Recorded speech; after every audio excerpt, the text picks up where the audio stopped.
بسم اللہ الرحمن الرحیم۔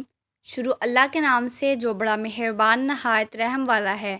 السلام علیکم ورحمۃ اللہ وبرکاتہ۔ شب 15 شعبان کے اعمال۔ 15ویں شعبان کی رات کی فضیلت۔ روزی تقسیم ہونے کی رات، زندگی کے میعاد مقرر ہونے کی رات، قبیلہ بنی کلب کی بکریوں کے بالوں سے زیادہ تعداد میں گناہ گار افراد بخشنے کی رات، حج پر جانے والوں کے نام لکھے جانے کی رات، ملائکہ کے زمین پر مکہ پر نازل ہونے کی رات۔ یہ بڑی بابرکت رات ہے۔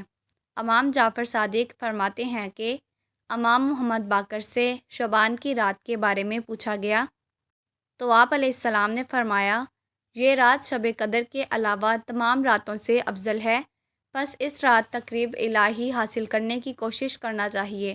اس رات خدا تعالیٰ اپنے بندوں پر فضل و کرم فرماتا ہے اور ان کے گناہ معاف کرتا ہے۔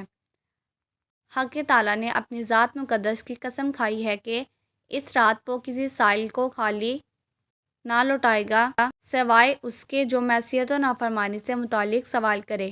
خدا نے یہ رات ہمارے لیے خاص کی ہے، جیسے شب قدر کو حضرت محمد صلی اللہ علیہ وآلہ وسلم کے لیے مخصوص فرمایا۔ بس اس شب میں زیادہ سے زیادہ حمد و ثنا الہی کرنا اور دعا و مناجات میں مصروف رہنا چاہیے۔ اس رات شب بیداری کی فضیلت۔ نماز اور دعا و استغفار کے لیے شب بیداری کی جائے۔ امام زین العابدین کا فرمان ہے کہ جو شخص اس رات بیدار رہے تو اس کے دل کو اس دن موت نہیں آئے گی جس دن لوگوں کے قلوب مردہ ہو جائیں گے۔ اللہ تعالی ہمیں شعبان کی 15ویں رات کو عبادت کرنے کی توفیق عطا فرمائے۔ مزید ایسی ویڈیوز کے لیے میرے چینل کو سبسکرائب کریں، میری آج کی ویڈیو کو لائک کریں اور زیادہ سے زیادہ شیئر کریں، کیونکہ اچھی بات پھیلانا صدقہ جاریہ ہے۔